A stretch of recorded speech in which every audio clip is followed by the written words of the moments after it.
All right, let's get it ready to rumble. Sean Severs, Rick Doyle in the Back flesh. again, bro. MarketMoguls. Good to see you, my guy. Hey, it's been a minute. Yeah, dude. You know, it's with the Amon Ra on right now. With the Caitlin Clark finally, hey, you got dude. it. Let's go. Yeah, that's all right. All clean, you know. Yeah, man. We haven't seen each other since last year. Dude, I was just looking at the videos. Last time we posted one, it was in like November, mid-November. Yeah. Unacceptable, bro. I know. but that's business. That's business. It's all good. A lot has changed, so obviously we got a lot to talk about right now. So much has changed, and the theme in 2025 is Thrive in 2025. So I got some shirts coming. Yeah, dude. And I think me and you were just talking about it right now. Ken, you want some love? We were just talking about it right now. It's just 2024, man. I'm just so thankful to see it gone. Like, because 2025, I mean, bro, it's on the up and up. Everything just, I don't know if you feel it, but it just feels totally different. Like, this weight is just, like, gone, and it's, like, full steam ahead. You know what I mean? So, bro, it's gonna be sick, bro. No, it's always good to get a mental clarity. What's up? Oh, this is the part She wants to play podcast. right now. She's like, right now. She wants to play right now. She's like, I want to be on. I want to be on. She's like, all right, I love it. No, it was good. It's good. It's always good sometimes mentally. Like, I don't really look at the beginning of the year as much as I used to anymore because, you know, I kind of always have like a reset in my mind per quarter of when things are happening when it comes to the holidays, family, friends, dealing with issues. But it definitely does feel good, but I'm definitely excited. It's almost like every year you get to shed new skin. Like, I treat it 100%. almost every month, every quarter. There's something to shed. There's something to gain. There's something to reflect on, and that kind of keeps me. Like, right now I'm doing, I'm on day 5 of running or walking for 30 days straight. So. I saw that. Yeah, I saw it on your IG stories. Yeah, just switching it up. How long you been doing that?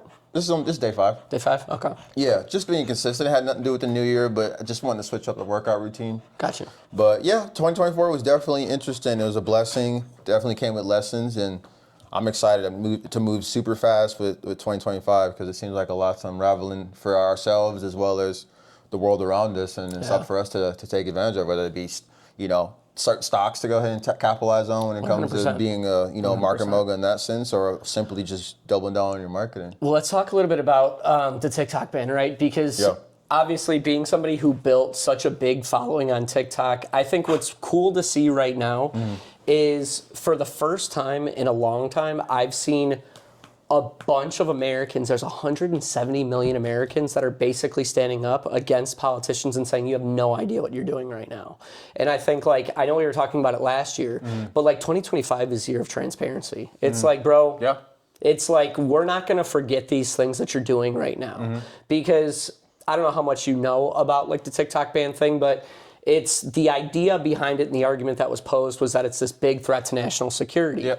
And TikTok came out and basically argued and said, listen, if it's a national security thing, why don't you allow us to put disclosures on the app saying, hey, just let you know we may be gathering information, data, control, things like that, said. Right? Yeah. Exactly. So, but it was like, there was no sort of between the politicians, between the president, between the Supreme Court, none of them were listening to the American public at all. Like, I have creators right now, because we're like T-minus 4 hours before TikTok is set to go dark altogether.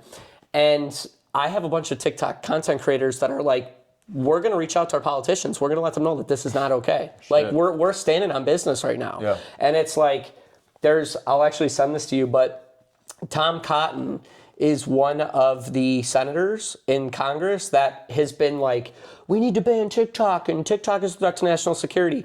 Well, there's a trend going around on TikTok where people were calling every one of his offices and basically saying, enjoy the next 2 years you have because it's over for you. Like, and everybody is like, we're coming together over TikTok to say, like, you're stripping away freedoms and we're not allowing you to do this anymore. So it's like, to see how quickly the transition is happening, like, for transparency and marketing and the lives of Americans, is just like, it's moving fast, bro. It's moving really fast. No, it's interesting. Like I said, I've gone to you more so with just all the details on anything TikTok, but when it comes to the transparency element, I'm seeing it every day. Like, with all the automotive clients that I'm working with, and those that do a good job and those that don't do a good job, it's very apparent. And those that just want to talk mess on people that they think isn't doing a good job, and they're just professional, negativity bots, so to speak. Like I saw a comment yesterday, and the guy someone commented on some video. It was like a sick video, but he was like, as a professional hater, this video is pretty fire. And it was like, that's hilarious. And it was like 86,000 people liked it. Because they're like, so yeah, legit. That's me. That's so legit. There's people that live to hate on the internet. Exactly. But there's like 3 buckets so it's like you do actually do great work, and there's people that are actually trying to cover up the fact that they don't do good work, but they want great outcome or great marketing. Right. And then there's the middle of people that just kind of give a critique when there's necessarily no critique to give. And so when it comes to just transparency, you can't stay away from it. Like you're talking about the whole Jaguar situation, which we'll talk about, where, if that's what they're truly doing, I think what you said was they are stopping production for the Jaguar for the next 2 years and focusing on branding, which essentially they're focused on their reputation of the issues that they're having. And that's what you have to do in 2025 if you want to thrive. Right, yeah. Well, I mean, like, I don't know if you saw... You know who Travis Hunter is, I'm sure. Right? Yeah. So Travis Hunter is set to be the first overall pick in the NFL draft. Yep. Well, he recently proposed to his girlfriend. Yeah, I heard about that. Oh, you heard about this? So he proposes to his girlfriend, and then the internet goes nuts and digs up as much information as they can on her.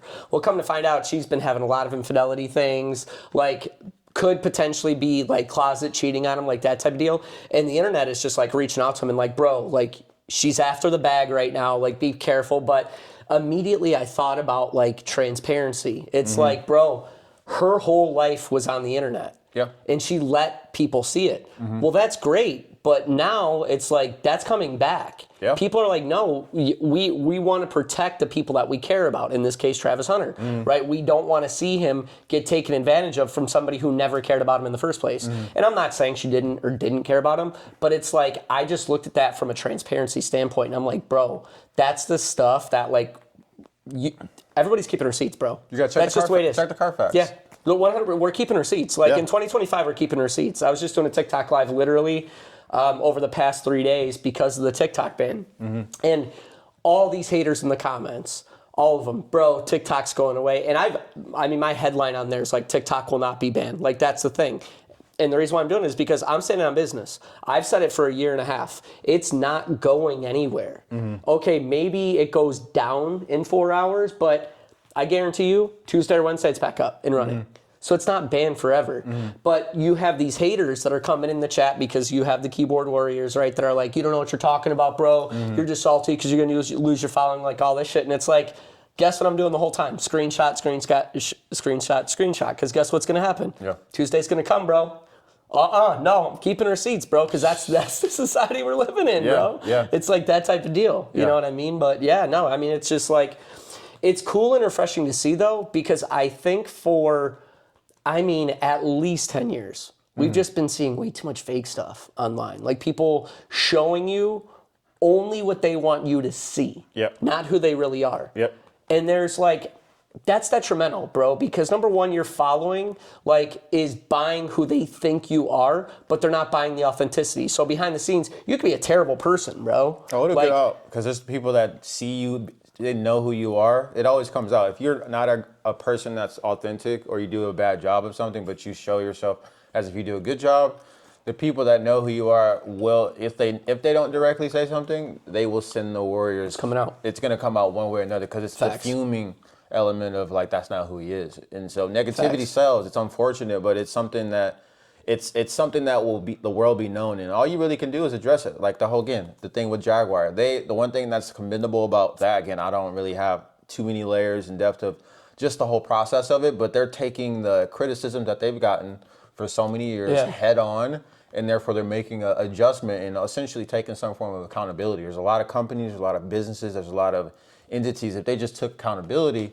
in that sense, then it would do them a lot more good than it would bad, as opposed to trying to hide it and then put yourself on this high horse. Right. Well, and so we'll go into the Jaguar thing real quick. So basically, Jaguar has always had a good reputation. I mean, one of the most iconic cars ever. I can show it to you real quick, and I'll put it on the screen here for you. But one of the most iconic cars that Jaguar ever made was the Jaguar E-Type. I mean, if you have an E-Type, I think they were made in the 60s, but they look like this. I mean, just absolutely iconic. So back then, I mean, like, you were the shit if you had the Jaguar. Like, that's just the way it was. James like, Bond. They were just, James Bond. Yeah, exactly, right? Like, just really great reputation for decades. And then I think early 90s, they sold to Ford. And Ford, just quality control issues. I mean, in the early 90s, Ford was just known for production. They didn't at all care. I mean, they were using the cheapest plastics in their cars. Like, just quality was not a concern for them at all. But you own Jaguar, who's only known for quality. Right. So for years, they just kind of sacrificed like the quality of Jaguar, and we're just like hinging on, the name of Jaguar, right? So we'll just buy the name, we'll put Ford parts on it, we'll keep the Jaguar designer. So you're skimping on quality. You're not making Jaguar what it used to be. And I think they held on to it from like the early 90s until, I was just looking it up, 2008. And then they sold to a company out in, I know it's in Asia, but it's a big conglomerate called Tata Motors. Okay. They own a bunch of different brands. And Tata Motors has owned it since 2008. And they kind of rebranded a little bit. The cars they were putting out were fire. Dude, they look so good. Well. But the hype of them died down pretty quick. And so because of that, sales have really tanked over the past couple of years. So they came out basically, I think it was like 6 months ago, and they said, we're not making any cars for 2 years. Like, we're just really focused on rebranding, rebuilding that image, and rebuilding the trust. Like, getting back to what Jaguar is, what excited our drivers, what made them loyal in the first place. We're getting back to that. And that's what we're talking about with marketing too, is it's like understanding your audience. And if you have to make tweaks to get back to what it was, that's fine. But create transparency in it. It's like, I don't know if you just saw Zuckerberg, but Zuckerberg came out on Rogan and was like, yo, we realized that we weren't appealing to our audience anymore. We were censoring. Our fact checkers are gone now. Like, that's not what we want to be. That's not what helped us grow in the first place. So we're going back to that. And like, listen, I still have animosity towards Zuckerberg, a lot of because people don't trust it. They're like, he's trying to get ahead of what's to come. Oh yeah, well, so just the I mean, accountability. I still have some like, he's one of the reasons why TikTok is getting banned right now, because I mean, me and you have talked about this before. TikTok took a big market share of ad revenue from them. Everything they're doing. But I mean, they're social media wise, bro. TikTok can't be topped, bro. That algorithm is ridiculous, and he knows it.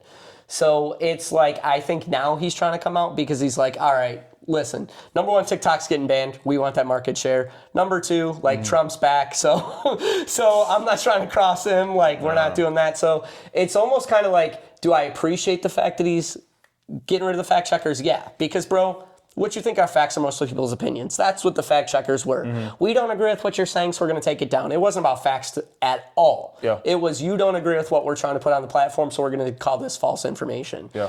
So you're trying to like get your viewers back, but at the same time, or your users back, but at the same time, it's like, it doesn't feel authentic. And people can see through that. Yeah. And I can tell you that because I just made a TikTok video the other day talking about, is this Zuckerberg here to stay? That's basically what it said. It's like, we had the nerdy Zuckerberg who was like all about, coding and like, I'll do whatever the government tells me just because, like it needs to exist and like all this other shit. And now he's like totally going back and saying, no, we got screwed by the Biden administration, and now it like working with Dana White and the UFC and like, like all, like which Zuckerberg are we going to get moving forward? And a lot of my viewers are like, bro, don't trust this guy right now. So it's like, that's what's at stake in not only 2025, moving forward in 2025. This is what's at, people don't forget, bro. It's like, you got to stand on business for whatever you believe in. And it doesn't matter if like, it's okay to be wrong. Like, viewers, I'm here to tell you, like, it's okay to be wrong. And I think we are getting to a spot where people are starting to realize it's okay to have an opinion on something, and it's okay to be wrong on that opinion. You don't have to be right on everything, bro. It's like, matter of fact, it's boring as hell to be right on everything. Like, can you imagine how dumb that is? Like, you have to defend an ego and you're wrong all the time. Like, bro, that's dumb. Just like, accept the fact that you're wrong. It's okay. Take it in stride, realize that you're a human, and grow from it. Like, that's it. You know what I mean? So I don't know. It's just, it's going to be interesting times going into 2025 and beyond for sure. So. No, this is a time where you got to put the profits second, and you got to put the reputation first. 100%. So that's what's happening, whether it be, social media, as far as who's running the brand, whether they go with Jaguar. And again, with any of the clients that I'm working with, is my biggest message to them when we do these productions, like going to this going to see Steve that owns Trinity Quality Auto Care and Car Care out in Oregon is he understands that he needs to have a better reputation so he can win over the market. Nobody is trusting anything just because you can say something very persuasively anymore. Yeah. They're going to do the research. The internet will get the research, like the games that's going on like Lions or whatever. Something happens and it's controversial or it's a question, the internet will find it and they will bring it to light within minutes, if not seconds, of it happening live. Facts. So if you could just be upfront and have a part of your business where it's about being transparent and addressing it, then you'll be able to move forward with anything that might happen to you. And that's the thing that you have to become accustomed with. Because if you put profits first and you don't put the brand first, then it's going to suffer. And people will call you out on it, and it'll actually take market share away from your business if you're trying to run away from it as if it's not there anymore. Because right now, like I said, a lot of people are ridiculing Zuckerberg. A lot of people are ridiculing Jaguar of things that they say they've had issues with. And those that are taking accountability, it's honestly a great thing to see, because that's all my messages when I talk with people, all business stuff that I talk about. It's reputation. Like, what's the receipt say, and how can you leverage that to go ahead and go where you want to go? Because people want transparency. With the help of AI basically makes it a more attractive for more authentic conversations like this of two kids that were in VEMA, and then we joined the YPR, and then we got excited to make money. And then we had our lessons from it, and then we also had our blessings from it. And knowing that we wouldn't necessarily change anything from it, it might not have been the most perfect thing, but we understand that is a part of us and why we are who we are today. And we're not perfect, and we won't make a perfect decision even after today, but we'll make progressive decisions to make us better. And then we're not afraid to share those things, and because we understand that people that are watching this are just as human as us. It's just a matter of we're willing to share. That's why David Goggins is so attractive to people, and even for me, like I was listening to him while I was running today, and I always do. And part of it is just people think he's crazy. Like, no, I just share what you don't. Right. And that is his power, ironically, and that's why he gets paid. Well, so there's power and vulnerability. So I used to do these seminars, and we would talk about that. It's like we as men are brought up in a household where you don't show your emotions, where you just you don't want to be vulnerable because, you have to be the man of the house, and the man shows strength at all times. Well, there's a strength in vulnerability too. And I think that's the key piece that has been missing for a long time is being okay with dude, I have flaws. I have things going on, and that's okay. I want people to see that because I'm working through it. And there's more courage in that than anything. I totally respect somebody who if you tell me that, hey, I've been through the worst of the worst right now, and now I'm triumphant because of it, and it could be maybe your parents abused you, or maybe, you've gone through crazy divorce, or maybe you were suicidal, whatever it is, right? I respect your story because of that. Now I can appreciate how far you've come. You know what I mean? And it's going back to the TikTok thing, a lot of the content creators I'm talking to right now, I tell them all the exact same thing. They're freaking out right now because their entire business is TikTok. And I'm like, listen, here's the fact of the matter when it comes to business. When it comes to business, you have a choice to make right now. It's either you're going to be faced with adversity and you're going to quit, or you're going to be faced with adversity and you're going to thrive. That's it. Nobody cares about your story. Yes, they want to hear it, because they want to feel like they're a part of it. But now what are you doing about it? Because I don't want to be around somebody who okay, I'm a victim all the time, I'm not getting better, nothing like that. But if you want to tell me yo, I went through this and now, here's where I am because of it, bro, awesome. I want to hear stuff like that. That's empowering to me, right? So it's you don't take things in this, it's happening to you. You take them as it's happening for you, right? Yeah, bro, a lot of bad stuff happens. We were just talking about, you got into a car accident, I got robbed last month. Never once did I sit there and go, I'm a victim, this sucks. Yeah, bro, it sucks, but bro, it's a lesson. I promise you I won't make the same mistakes next time. But I can share that with confidence. And I think that's what's going to push businesses forward is not worrying about the profits, but worrying about the passion. Put your passion into everything you do and show people the process of everything. And they're going to appreciate it more. And then, truth be told, that's when the profits come too, because now you can charge what you're worth at that point, and people see the value of it. You know what I mean? So it's we're living in a totally different dynamic. Yeah, I like that. I like that. in order to bring the profits in 2025, you must share the process. And that's literally that's the main thing I'm going to be doing for 2 days in Oregon, sharing the process. And part of the process is just showing the goods, the bads, asking questions of what goes right, what goes wrong with the service writers, the staff, the owner. Sunday we get in and I told the owner, I was like, be ready. Tomorrow I'm going to ask you questions like I'm a journalist of how the first location came about, the second location. He's got like a card that he sells that he can get like a tire rotation, oil change, filters for like $250 at $1,000 value or something like that. And he sells them. And so we're going to make like maybe a raffle of some sort or a system where people will give testimonials in exchange. If they do, or they make videos, hashtag TQ or whatever, then they can go ahead and be in the raffle to win this, $1,000. But it's just sharing that process of why would somebody need that? Who would need their tires rotated? What family might need it? What happens when there's a cold break, and what happens to your battery? Just stuff that they handle every single day. And if you're listening to this, if you handle a service, the details of the service that you provide anyway, if you can document that process, share the things that went right and wrong, how you addressed it, the profits will come. 100%. Yeah, it's actually funny that you mentioned that. So I had a guy that I was working with today, and he works for Discount Tire. And I was talking to him, and I said, well, how do you like it? And he's like, I like it, but the issue I deal with is a lot of the clients that come in don't trust us at all. Yep. So it's like we're doing, I'm sure you've been to Discount Tire, you do the free air service, then they give you a tire check while they're doing it, and they'll tell you like, hey, this one's bad, this one. And he's like, the problem is like, I try to tell them like we don't get paid for sales at all, so it doesn't benefit me to like tell you this information. But I'm telling you this because like your tires are bad, like you need to rotate them or you need to replace them or whatever. And he's like, the problem that we face is people don't trust mechanics. That's just the way it is. So it's like as I'm telling them this, they're blowing me off the entire time. And he's like, what they don't know is I don't make any money at all, like from a sales standpoint. And it was so funny because me and him were able to like chop it up for 10 or 15 minutes because I remember that was one of the biggest things that drove me out of that industry. Was like, if you work for a good shop, dude, you're on cloud 9 because you have morals, you like what you're doing, you don't care about the money, so money comes to you easily. But then I've personally worked for like 2 or 3 companies where terrible, bro. Like I was going against my moral compass, like I was lying to people, like they would force me to lie to people, bro. Like tell them, like I remember this one time, I'll share it briefly, but I'm helping this mom and she has this noise in her front tire or whatever. And I find out what it is and it's something very minor. And I'm like, hey, you can go 6 months, before you need to like, cause she's like, I don't have money to pay for this. Like my kids are, priority and stuff like this. Right. And I'm sympathizing with her and I tell her, hey, listen, you can go 6 months without this, but I wouldn't go longer than that. But like really seriously, like, cause that's who I am as a person.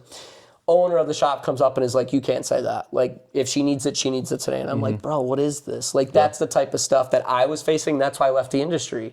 And it's like, for me, I can't imagine how many other mechanics who are passionate about that are either miserable in their field because they work for a terrible company that's forcing them to lie, or they leave the industry altogether because they're like, bro, this is a bunch of like evil stuff going on. So it's like, I don't even blame people when they're like, I hate seeing mechanic or I hate going to Discount Tire or whatever. Yeah, bro, I get it. Because the business structure is profit before brand. 100%. And so the reputation second. And this is why I love working with so many independent shops or people that bought a franchise. Like I have both as clients, and the people that I'm working with and the people I'm attracting are people that care about their reputation, because there's people that are buying these businesses a lot right now in the automotive or repair industry, and they actually have good intentions, and they have to be accountable in the sense of knowing how the calls are being taken and, putting people in the right place, not forcing people into a quote, like, because I get it, it's average order repair. It was average repair order is the number that people are always looking at. What's the average repair order to basically sum up how much money you're making per repair? Yeah. So it's a lot of people that are in pinches because they got to push numbers to reach profit. But if you could just have goodwill on people to know that, hey, got your tires fixed. However, you don't have to do this right now unless it was an emergency. I won't tell you if it was an emergency. You need to get your rotors changed because they're warped right now. They're warped and they're rusted, and right now it might cost you actually not only financially but physically, because you could put yourself in harm, not Right. only you and your family. Right. So this is what you could do. You don't have to do it, but right now, if I were you and if I had my family in that car, this is what I would do. Selling from that standpoint versus blatantly lying to somebody that just needs their tires rotated. Right. Like that's like the difference right now that I'm seeing, and those are the people that I'm helping lead with their reputation to go ahead and follow suit with the profits that they ultimately want. Because at the end of the day, we're not here to do free. The diagnosis fee is a diagnosis fee. Yeah, I'll look at your car for free if I don't have to touch anything. But if I'm going to work on your car for an hour and I might have to look at some wiring, remove something, unbolt it, you're going to have to pay to play. You got to pay attention. Exactly. And so it's just that right there is the big gap. I'm glad you said that, because like that is why I love working with anything repair, because there are good people that own the business like you, or as far as being in the industry, and they want to do right by people, but those are the people that have to do the marketing, because consumers don't know the difference. Right. They see 100 shops and they're all scared. If they did content as much as you do about finance and they talked about the right things, right, they would build rapport and people would just flood into them as opposed to their competitors. And that's the thing that we're showing with Storyline Marketing to kind of drive home, where they can go ahead and increase their revenue like never before. But well, I think like what that makes me think of is, and I'm sure you heard this before from Bima or any sort of sales that you've ever had, is people don't care what you know until they know that you care, period. Like there's no point in you even talking about a sale until you make a genuine connection. I don't mean like I'm like a fake connection. I mean like genuinely. When somebody knows that you care about them, that's when the money comes, like in the form of a sale for whatever you're doing, right? So it's like, here's what I think is interesting about the entire TikTok ban, and this is why you have the 170 million people turning against the government right now. Like, did you hear about Red Note? Okay, so Red Note is China's version of TikTok. Okay, the entire app, you can go see it on Apple right now. It's the #1 downloaded social media app. The entire thing's in Chinese, the entire thing. So when TikTok was for sure getting banned, a lot of users from TikTok moved over to the Chinese version. They didn't move to Facebook. They didn't move to Instagram. They didn't move to YouTube. They said, no, you didn't hear us. You showed us you don't care about us. So here's what we're going to do to spite you. We're going to go over to the Chinese version. Now they get all of our money. That's how it goes. So it's like what these politicians are missing is we realize you don't care about us at all. At all. You never listened once. Like, I had so many content creators that hit me up and they're like, it wasn't even about money. Like for me, I said this on my lives, I don't make a ton of money from TikTok because I don't care about making the money. For me, it's always been about the mission. Educate people on finance. That's what it is. And if these politicians would just realize that's what we're doing, is we're helping people, they would not be banning it at all. They would realize this app has a lot of good stuff going on, but they never once listened. And so it's actually kind of funny. There is a stock that I was just looking at. It's a Duolingo stock. Duolingo, yeah. Where you start learning more like different languages and stuff. Yeah. They just had a sales increase of 216% in a week because people are moving over from TikTok to Red Note. That's all in Chinese, to learn Chinese, because that's how much they're done with this stuff. They're like, you are not listening to what we want at all. You never once, none of the politicians, never once asked, you know, what does America think about this? This is crazy. Because if they would have asked, and this is what TikTok's argument was. TikTok's argument to the Supreme Court was, if you are really concerned about national security and data collection, put a disclosure on the app when people open it, just like you get on your iPhone. Everybody gets like an iPhone or a Samsung before you even, can use it. It's like, do you agree to our terms and conditions? There's 1,400 pages. Do you think people are reading that? Hell no, they're not reading that, right? If TikTok could just put a disclosure on there saying, hey, just let you know we collect your information, are you cool with that? I promise you everybody on TikTok would be like, yeah, we're good with that, and continue to move it. That was TikTok's argument. But the politicians, the president, and the Supreme Court never listened to that. They just assumed they knew better than what the American public did. And so it's like, I mean, I wish you could see the stuff going on TikTok right now. There are people that left and right, I've never seen so much unity that I've seen. It's just like, we're done. It's like, you don't listen at all. You don't care. So don't worry. We got, your election coming up in 2 years. you can enjoy going back to work. And this is an example of putting brand before profit, because the people are about this community. We're from the TikTok to the Red Nose scenario. Like, think about your business. If you're a business owner and you have 7,000 customers you serviced last year and you have an 8-bay shop and people are very appreciative of your services, it's very important for you not only to collect their money, but to collect their feedback to make your business better. This is half the conversation I'm having with these business owners, where they just, I want to increase my sales, I want to increase my car count, I want to increase, it's just fine, these are all great things, but when we do these productions, I'm not only filming for you and I'm getting things that are increased sales, but the game's just beginning now. We're going to get hundreds of comments, hundreds of messages, and no, we can't get rid of them. Ironically, you got to be social on social media. Who knew? But this is the feedback that is going to help these business owners be better. Like Anthony, this is so crazy. So last January, we generated 53 phone calls for his shop out in Gallup, New Mexico for AutoWorks. On the 16th of January, today's the 19th, but on the 16th, we were at 63 phone calls tracked from Facebook and Instagram just from our efforts. Today we're probably at about 75. Today he's already had like 7 calls on Saturday because he's open Saturday. That's crazy. Nonetheless, that's just with that, let alone he gets comments every single day, and that's the direct feedback of people telling him what they want, how they want it, can you do this? And I've been working with him for 3 years, and so I have this full 3-year case study where I'm giving him constant value and feedback on what he needs to do, not to just raise the budget, what videos to make, maybe get another phone or somebody else to answer the phones, because he's getting so many phone calls.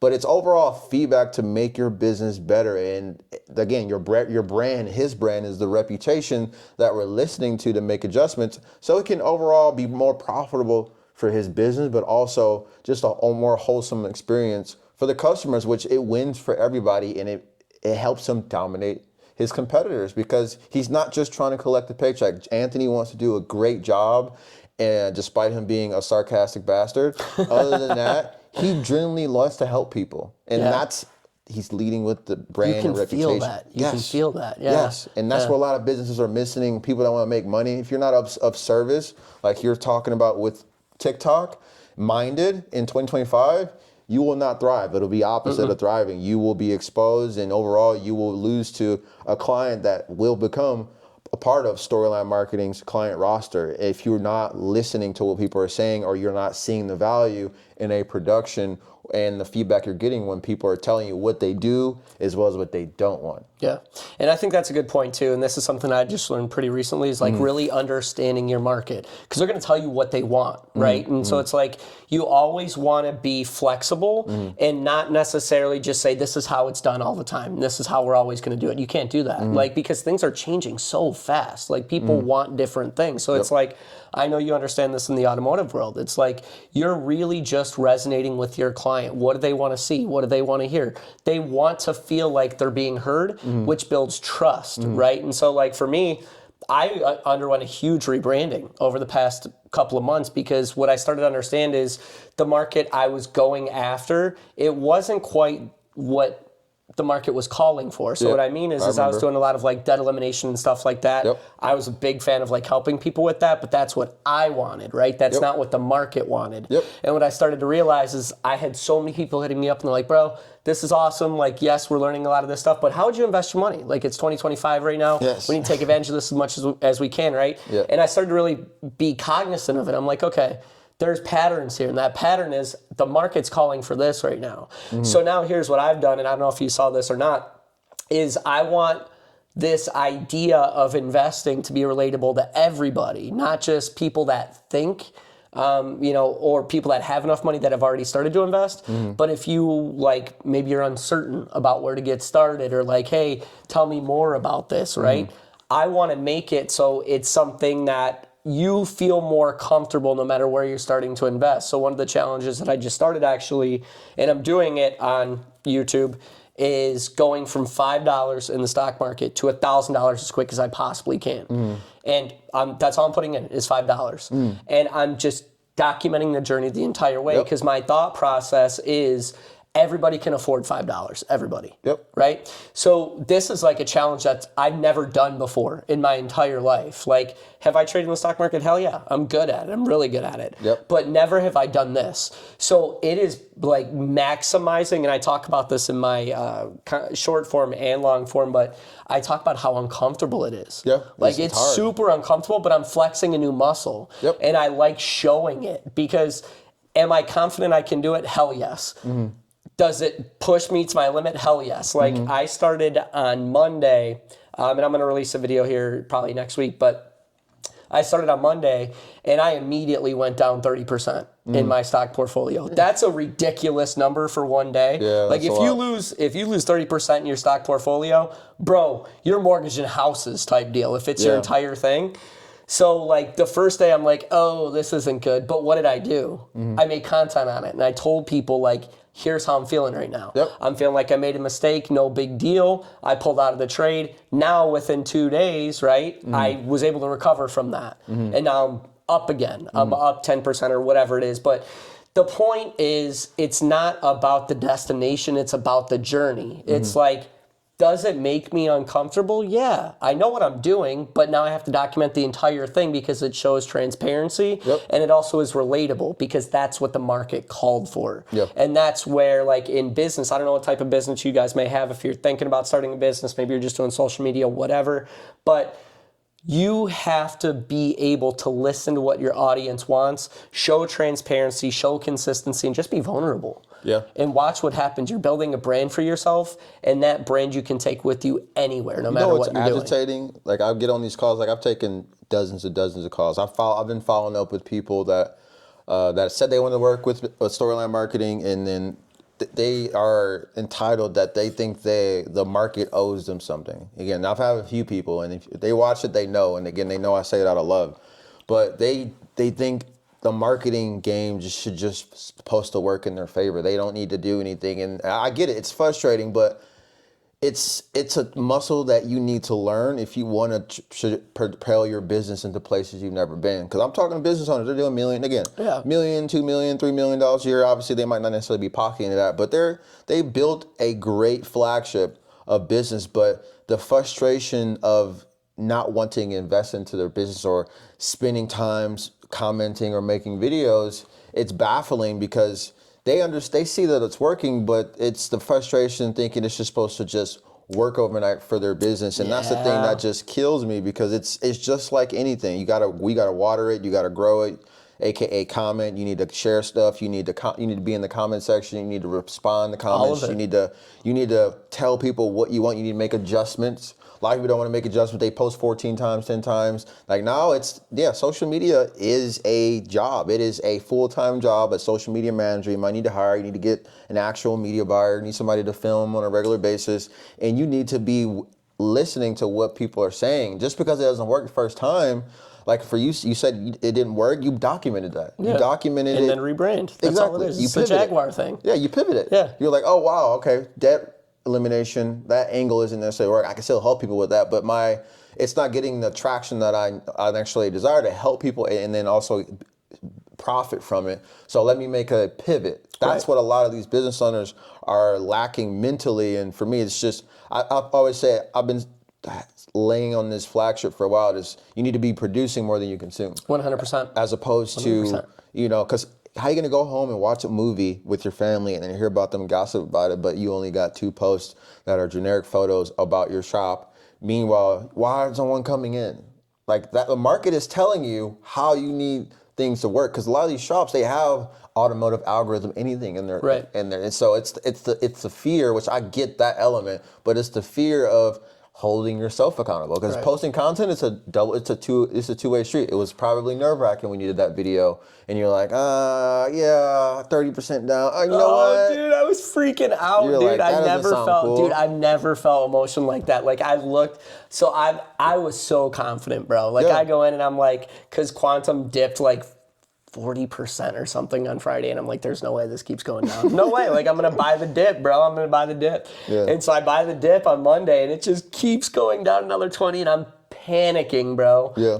And that was what I woke up to. So, but it was cool because, like, I'm growing through it because I look at it and I go, this uncomfortable feeling, I don't like it, and that's okay. It's like now I'm learning more about myself. Now I get to share this, and it's like now I know what I don't. It's like I heard this analogy, and it's a great analogy. It's like life is like a buffet. Your business is like a buffet, right? It's like you try different things. What you like, cool. What you don't like, put it down, right? It's like it's not a big deal. But it's like you constantly have to be growing, constantly be learning, constantly be doing new things, and I never do anything in certainty. So one of the things that Trudeau said was, I don't know what I don't know. And that's one thing that always sticks out to me, especially in business and in life, is I always give leeway to the 0.1%. So it's like I've been telling people until this day, I'm still standing 10 toes on the TikTok ban. I still believe we're now, I'm counting the hours. I'm counting the hours. 2 hours from now, it's supposed to be gone forever. 2 hours, right? I'm still standing 10 toes saying it's not going to get banned, but I still hold on to that 0.1% that it could get banned because I don't know what I don't know. Yeah. You know what I mean? But that's what I do with everything in life. It's like I have all this unwavering confidence and all this unwavering faith, but I also have to understand that I don't have everything. So it's like there's that 0.1% chance that I'm wrong. And if I am wrong, again, document the journey, right? Made a mistake investing, no big deal. Document the journey. I'm going to learn from it. Not a big deal. You know what I mean? And again, that's what we're becoming as far as marketing is concerned moving forward, you know? You're going to make the most money documenting the process because a lot of people love the fact, people always want to know how life was like in Bill Gates' garage or Steve Jobs' garage when they were building Microsoft and they were building Apple. It's the same process, whether you're a business owner, whether you lost a job. You know, it's not easy. Like I'm saying it right now. I've lost jobs. I've been fired. I didn't hit quota because I didn't sell enough vacations. Bro, come on, man. You got to get into Mexico, man. Exactly. You got to get into Mexico, This is when Trump was getting elected. They're like, I don't want to go there. I'm like, straight up, what are they going to think about us? But then I got right after that happened, I landed my internship that led me to the marketing campaign I'm on for all the clients that, I work with the Storyline. And so there's a lot of things that came out of that where now, like, I'll just sit some days. Like, even then, I want to probably show a photo of me in front of the internship, Tech Academics. But there was a lot of great things that came out of it, and before I even got to that point. But the transparency of what happens on a daily, weekly, monthly basis, and if you don't know where to start, this is where you reach out to Shawn Seaver, Storyline, Rick Doyle, and you, most importantly, reach out, and we can obviously verbally talk to you, but also watch what we're doing, how we're saying it. Yes. Because I'm also very conscious now when I post content.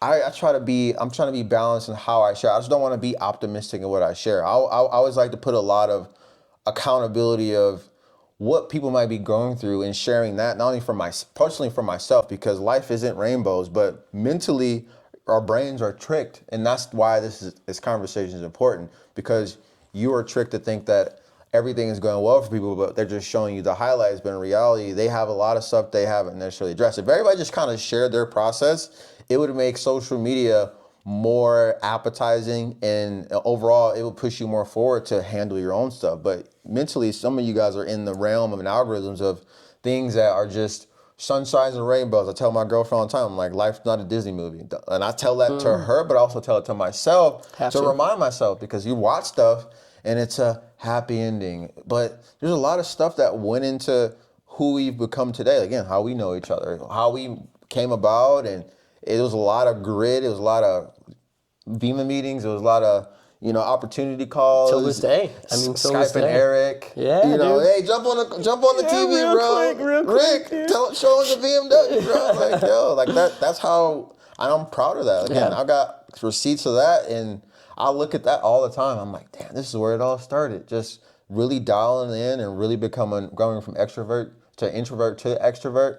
I grew from there. I went from caterpillar to, butterfly in so many senses, but that was my first shed of skin. But that is the power, especially if you own a business. If you gotta do $1 million, $2 million, $3 million a year already right now, if you just documented what went right as well as what went wrong, and you put that together and you addressed it, you would be so surprised where you'll end up, like our clients, end of 2025. But if you don't, you're literally withholding the truth, and you're withholding transparency that people need to make a decision and use you. And that's how social media works. Well, it's like, one of the things you always want to do is you want to surround yourself with people that are doing better than you, right?